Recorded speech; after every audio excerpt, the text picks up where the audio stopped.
사람은 개인마다 가지는 소원이 있고 또 강하게 원하고 바라는 바가 있습니다.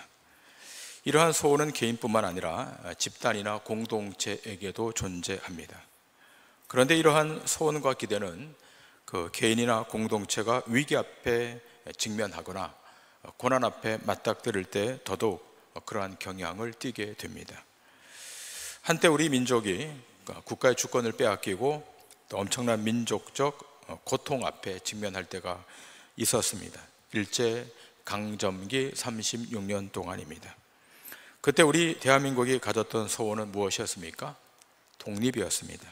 온 국민, 어린 아이에서부터 노인에 이르기까지 한결 같은 소원은 나라의 독립과 국권의 회복이었습니다. 그러나 자력으로 이루어진 독립이 아니었기에 남북으로 분단이 일어났습니다. 그러나 어찌되었든 이제 대한민국은 독립국가로 세계 속에 15위권 안에 드는 G20에 속하는 힘 있는 나라가 되었습니다. 자, 그렇다면 이제 우리나라의 또 하나의 소원은 무엇이겠습니까? 통일일 것입니다. 많은 정치학자들이나 또 미래학자들은 그렇게 예언을 하죠. 앞으로 한 20년, 25년 안에 통일이 될 것이다라고 하는 의견을 내놓고 있습니다. 그날이 오면 참 좋지 않겠습니까? 물론 하나님이 때를 허락해 주셔야 가능하겠습니다만, 만일 그날이 온다면 우리 교회가 평양이나 개성에 교회를 하나 건축하면 좋겠습니다. 자, 그러면 예수 믿는 사람, 그리스도인의 소원은 무엇이겠습니까? 에베소서 1장 10절은 이렇게 증거하고 있지 않습니까? 자, 에베소서 1장 10절 말씀, 하늘에 있는 것이나 땅에 있는 것이 다 그리스도 안에서 통일되게 하려 하심이라. 그리스도인의 그 소원, 또 예수 믿는 하나님의 백성들의 소원은 뭔가 하면 하늘에 있는 것이나 땅에 있는 것이 다 그리스도 안에서 통일되는 것, 이것이 소원이라고 말하고 있습니다. 그리스도 안에서 일치되는 것, 통일되는 것, 이것이 교회의 목적이자 또 신자의 존재 목표인 것입니다. 그러므로 기억할 것은 신자들이 그리스도 안에 기초하고 있고 거기로부터 자기의 삶을 살아가는 것, 이것이 참 복입니다. 자, 그런데 이러한 통일, 그리스도 안에서의 통일을 방해하는 세력이 있는데 그것이 뭔가 하면 죄입니다. 더 구체적으로 말하면 죄의 회방, 죄의 방해입니다. 여러분, 세상이 정의하고 있는 죄인은 무엇입니까? 사람이 원래는 죄인이 아닌데 환경과 상황으로 죄를 짓게 되므로 죄인이 되었다라고 정의하고 있죠. 죄인은 아닌데 선한 마음도 있고 도덕적 의지도 있는데 죄를 짓기 때문에 죄인이 된다라고 세상은 규정하죠. 그러나 성경은 전혀 다르게 증거하고 있습니다. 성경은 죄인으로 태어났기 때문에 죄인이라고 말하고 있습니다. 죄를 짓기 때문에 죄인이 아니라 우리 모두는 원죄를 갖고 태어나는 죄인이기 때문에 죄인이라서 죄를 짓게 된다고 정의하고 있습니다. 죄의 상황적 현실 앞에서 행위로만 정의되는 것이 아니라 실제적인 권세와 세력을 의미하고 있는 거죠.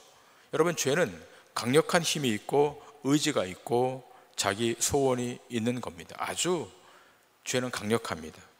오늘 이 부분을 오늘 창세기 4장 말씀을 통해서 조금 더 깊이 생각해 보고 어떻게 이 죄의 회방에서, 어떻게 이 죄의 방해에서 승리하게 될 것인가를 말씀을 통해서 함께 생각하길 원합니다. 우리가 먼저 좀 기억할 것은 우리 지난주 보았던 창세기 3장 15절의 말씀인데요, 선악과를 따먹은 인간의 죄된 모습이 어떤 모습인가가 창세기 3장 15절에 드러나고 있죠. 뱀의 후손과 여인의 후손이 서로 싸울 것임을 예고하고 있지 않습니까? 물론 여인의 후손이 궁극적인 승리를 하지만 그 과정에서 서로가 서로를 향한 치열한 대항, 갈등, 싸움이 있다는 것을 예고하고 있습니다. 그리고 그 과정에서 뱀의 후손과 여인의 후손의 특징이 명확하게 드러나죠. 또 동시에 이 가인과 아벨이 출생하게 되는데, 이 가인과 아벨의 출생을 통해서 어떻게 죄가 그 안에 역사하고 있고 어떻게 죄가 한 가정을, 한 인생을 무너뜨리게 되는가를 설명하고 있습니다. 자, 먼저 우리가 지난주 보았던 창세기 3장 15절의 말씀을 먼저 좀 보시겠습니다. 우리 다 같이 창세기 3장 15절의 말씀을 다 같이 한 목소리로 크게 읽도록 합니다. 시작. 내가 너로 여자의 원수가 되게 하고 내 후손도 여자의 후손과 원수가 되게 하리니 여자의 후손은 내 머리를 상하게 할 것이요 너는 그의 발꿈치를 상하게 할 것이니라. 아멘. 자, 창세기 3장 15절의 말씀과 오늘 본문 창세기 4장 1절 이하의 말씀은 깊이 연결되어 있습니다. 여러분, 오늘 창세기 4장 1절 이하의 말씀, 이 내용은 여러분 잘 알고 있는 내용이죠. 자, 그런데 우리가 조금 더 깊게 생각해야 될 부분은 오늘 이 창세기 4장 1절부터 15절의 말씀은 제사의 문제, 제사의 성공과 제사 실패에 관련된 내용만을 이야기하고 있는 것이 아니라 그 제사를 실패하게 만드는 죄가 뭔지를 우리에게 알려주고 있다고 하는 거예요. 자, 오늘 이 부분을 조금 더 깊게 생각하면서 함께 말씀을 좀 나누도록 하겠습니다. 여러분, 우리가 드리는 제사, 물론 우리는 신약시대에 살고 있기 때문에 제사하지는 않지만 예배를 드리고 있죠. 자, 우리가 드리는 이 제사가 가인의 제사가 아닌 아벨의 제사가 되게 해달라고 하나님 앞에 간구하죠. 우리 그런 소원을 갖고 하나님 앞에 나오죠. 그래, 어떤 해석을 합니까? 아벨은 정성껏 하나님 앞에 예배를 드렸으니까 하나님이 받아주셨다. 그러나 우리도 형식적인 예배가 아니라 정성을 다해 그런 예배를 드리자라고 생각을 합니다. 그래서 예배하는 자가 신령과 진정으로 예배하자라고 하는 말씀을 동원하죠. 물론 그 로마서의 말씀이 틀린 말씀은 아닙니다만, 그러나 정말 성경이 그렇게 이야기하고 있는가? 신령과 진정으로 예배한다고 하는 말씀은 개역 성경에 등장하는 말씀인데, 여러분, 이 말씀은 개역개정, 지금 우리가 읽고 있는 이 개역개정으로 와서는 번역이 달라졌죠. 신령과 진정이 아니라 영과 진리로 예배하는 말씀으로 번역이 바뀝니다. 진정이라고 하는 말이 진심으로라고 하는 말이 아니라 영과 진리로 예배하는 것을 의미하는 겁니다. 정성을 다 모아서 예배드리자, 그런 의미가 아닌 거죠. 여러분, 그런 정성으로 제사를 드린 것을 찾는다 그러면 우리 조상들의 제사가 훨씬 더 지극정성이었을 것입니다. 정한수 한 곳을 떠놓고 빌지라도 얼마나 지극정성으로 신 앞에 빌었습니까?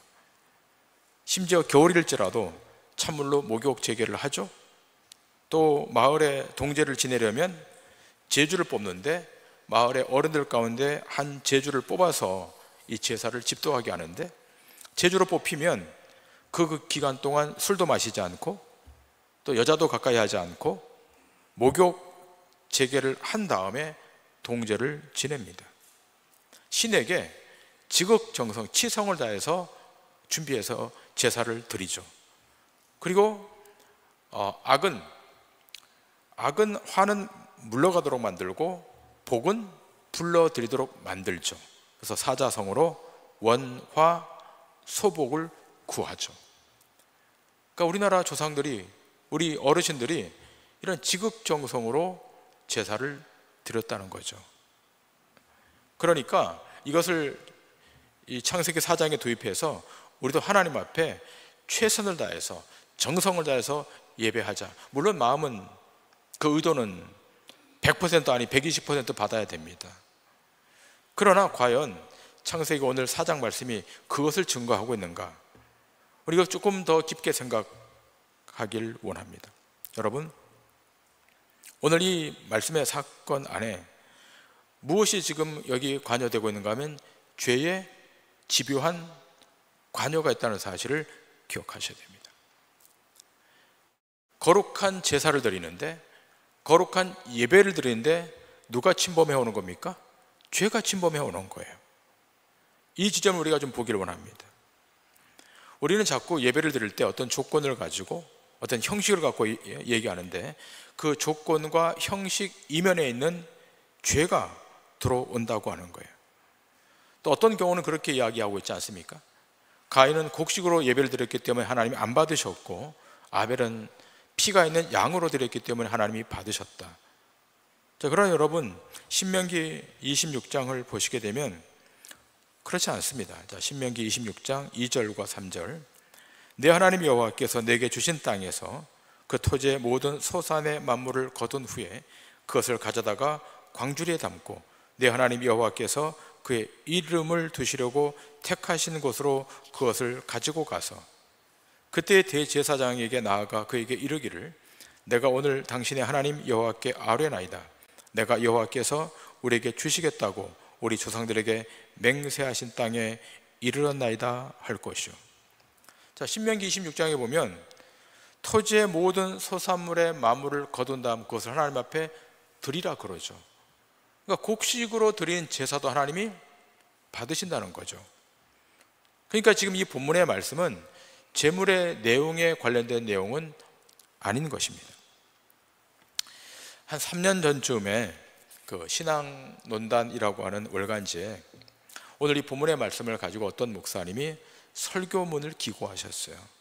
제가 그 기고된 설교문을 좀 보고 좀 깊이 공감했던 적이 있는데요. 어떤 내용인가 하면, 여러분, 가인이 첫 아들이죠. 우리가 장남을 선호하듯이 우리 장남, 우리 큰아들 이런 좀 그런 정서가 있지 않습니까? 마치 아담도 하와도 그렇게 키웠다는 거죠. 그런데 문제는 뭡니까? 오기야 금이야라고 이렇게 키우게 되면 자기가 마치 뭐가 된 것처럼 생각을 하는 경우가 있죠. 우리 어르신들은 우리 자녀들을 3명도 낳고 4명도 낳고 5명도 낳고 그렇지만 지금 젊은 부부들은 1명 낳죠. 조금 더 양보하면 2명 낳죠. 대부분 다 1명씩이에요. 근데 이 1명씩 이렇게 키우다 보니까 그냥 모든 것을 다 여기다 올인을 하죠. 그래서 자라나면서 뭘 확인을 못하는가 하면 거절당하는 것을 경험하지 못한다는 거예요. 뭔가가 거절되면 화를 내요. 또 그 화가 지나칠 때가 있어요. 그래서 어떤 교육학자는 그렇게 아이를 키우면 모두가 잠재적인 독재자가 된다라고 하는 극단의 말을 하기도 해요. 어떤 면에서 이 일방적이고 독재적인 성향은 학교에서 만들어지거나 어떤 공동체에서 만들어지기보다는 집에서 만들어진 경우가 훨씬 많다는 생각을 하게 됩니다. 자, 그런데 이 목사님이 말씀하시는 내용이 그거예요. 자기 주장, 자기 생각만 관철하려고 했다는 거예요, 가인이.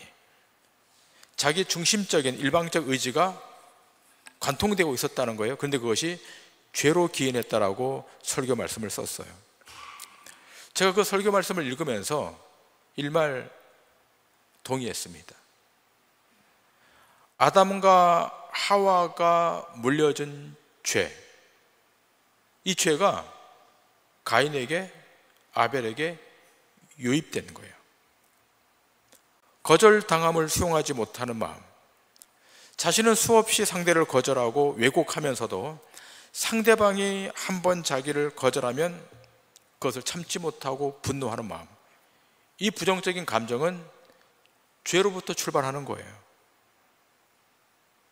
여러분, 오늘 이 가인과 아벨의 이 제사 안에 무엇이 유입되었습니까? 죄가 유입되었어요.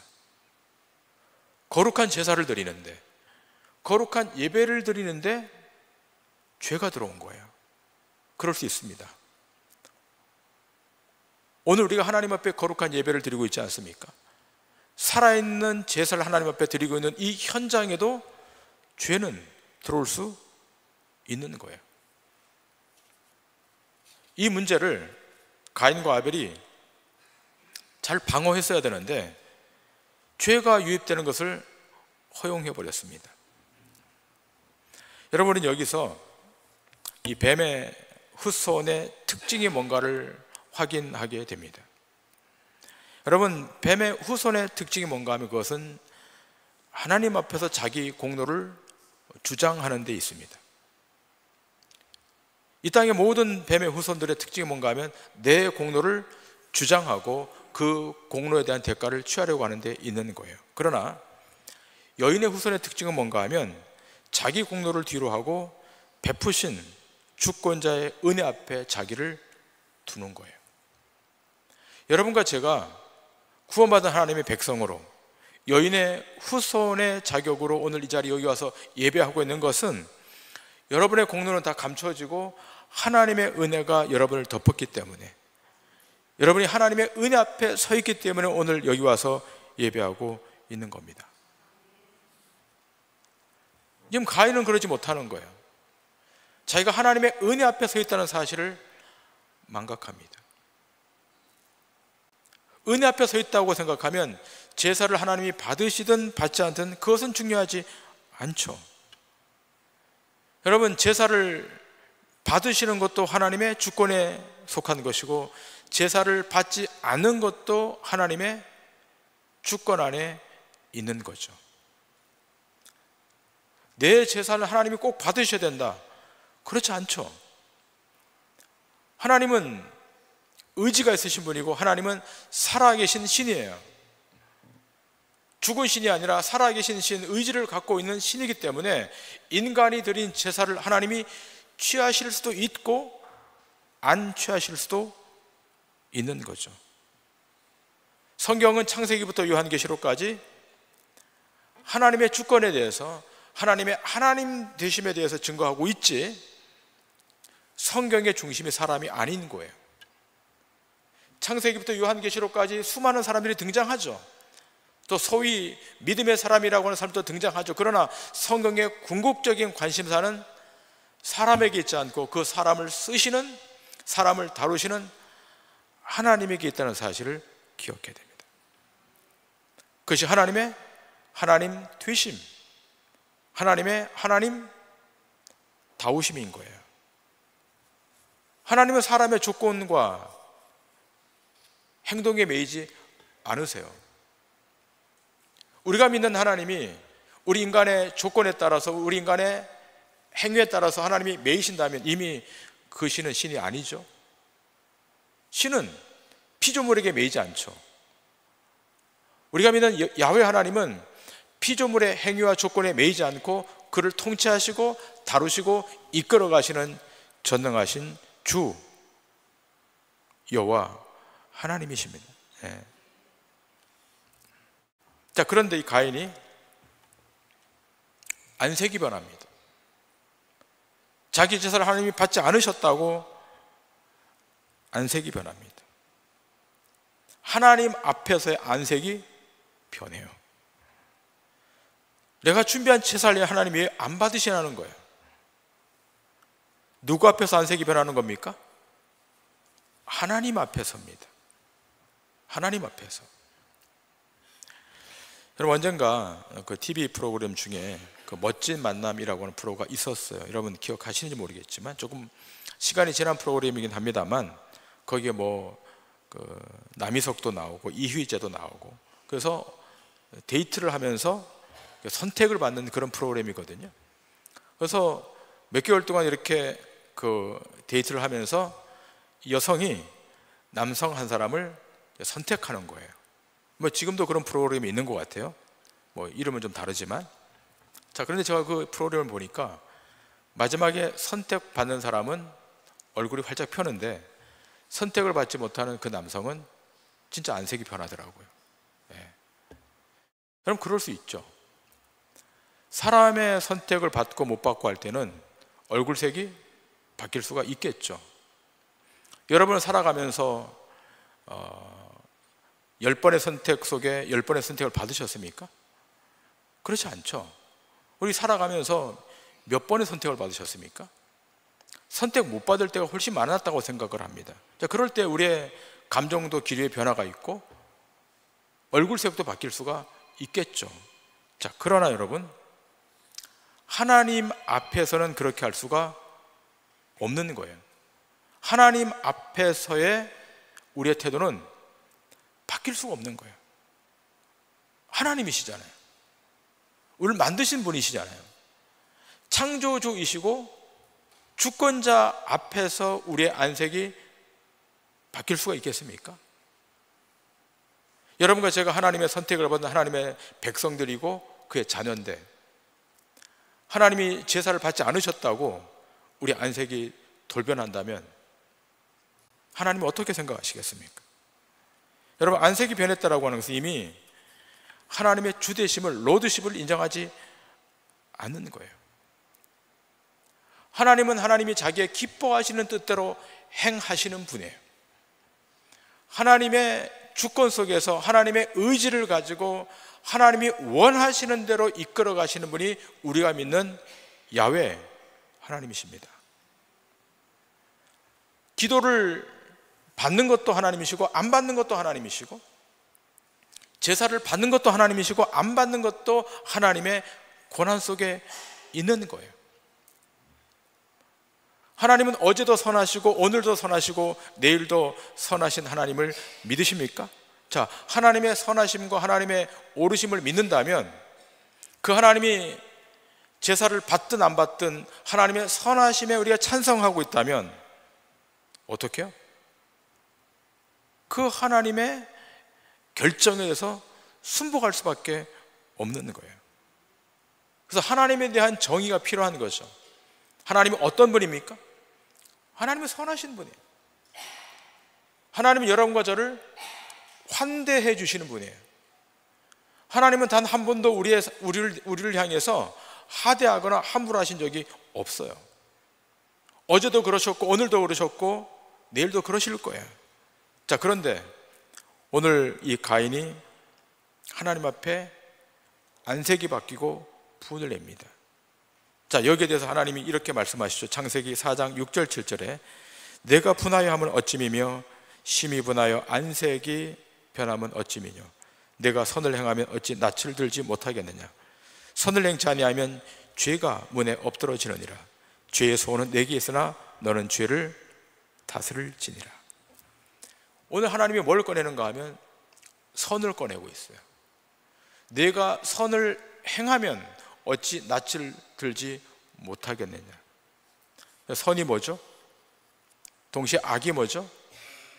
지난주 말씀을 한번 떠올려 보시길 바랍니다. 하나님이 정의하시는 선이 뭐죠? 하나님이 정의하시는 악이 뭡니까? 선은 하나님께 의존되어 있는 상태가 선이에요. 윤리적인가 도덕적인가 두 번째 문제고, 그 선이라고 하는 것은 하나님께 의존되어 있으면 선이고 하나님의 의존 바깥에 있으면 악이 되는 건데, 이 선을 묻고 있는 거예요. 가인에게 내가 선을 행했다면 왜 안색이 바뀌었는가? 무엇의 분리가 일어난 거죠? 가인과 하나님의 분리가 일어난 거예요. 여러분, 이 지점을 우리는 잘 가야 됩니다.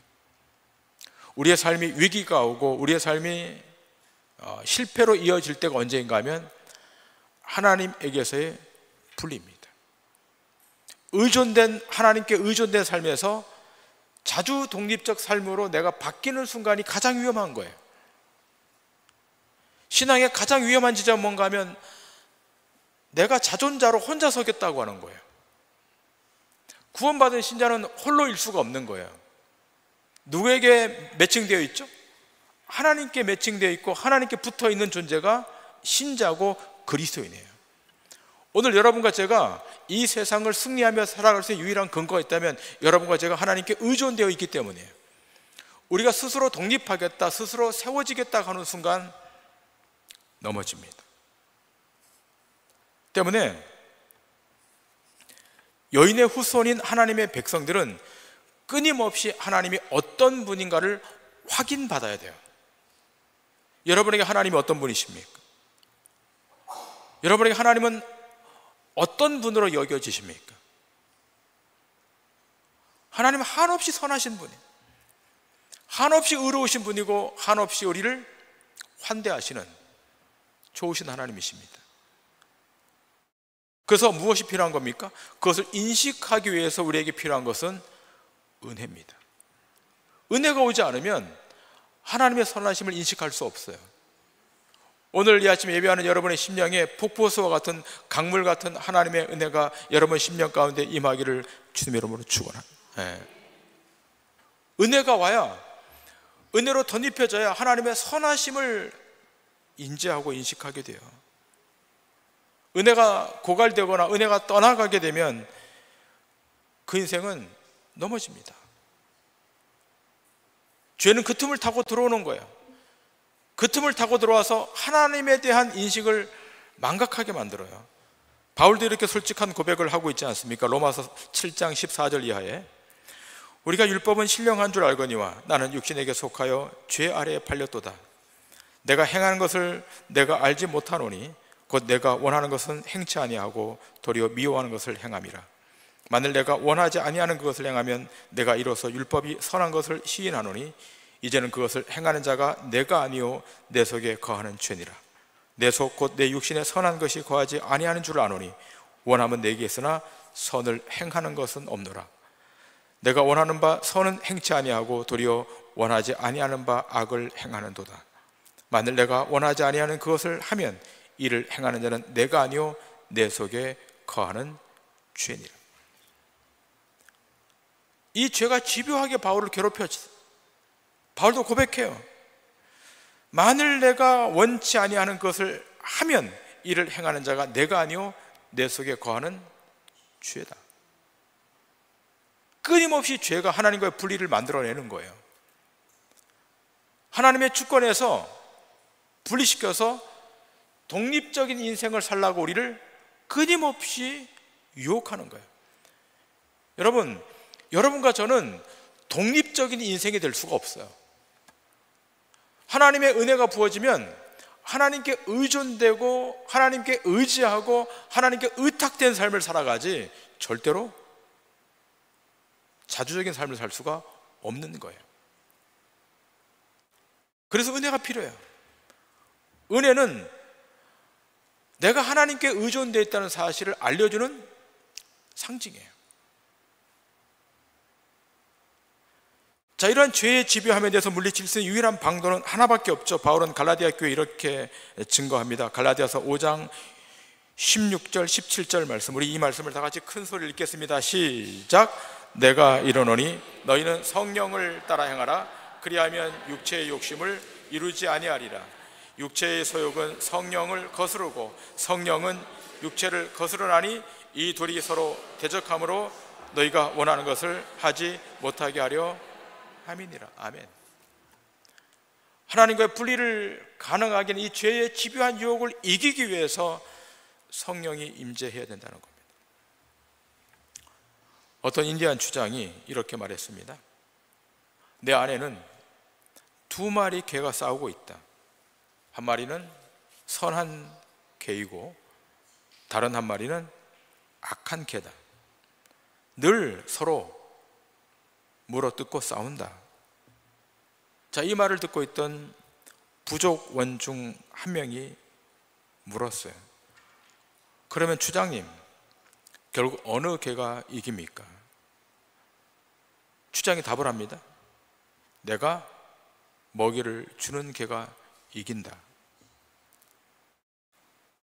선한 개에게 먹이를 공급하면 선한 개가 이기는 거예요. 먹이를 공급받지 못한 악한 개는 굶어서 죽는 거예요.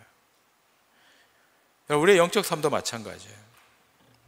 여러분이 세상에 대해서, 죄에 대해서 이길 수 있는 유일한 방법은 성령으로부터 오는 그 하나님의 은혜, 말씀으로부터 주어지는 그 말씀의 은총 채우는 거예요. 날마다 우리를 채우는 겁니다. 그럼 어떤 시험도, 어떤 유혹도, 어떤 죄의 집요함도 물리치고 승리하게 되는 줄 믿습니다. 죄는 끊임없이 우리를 힘들게 만들 거예요. 끊임없이 우리의 삶을 무기력하게 하고 파괴시킬 거예요. 그러나 거기서 우리가 이길 수 있는 유일한 방도가 있다면 부어주시는 그 하나님의 성령의 은총, 말씀의 그 능력, 그것을 우리를 다시 겸비시키고 무장시키면 어떤 유혹에서도, 어떤 영적 싸움에서도 능히 승리하게 될 줄 믿습니다.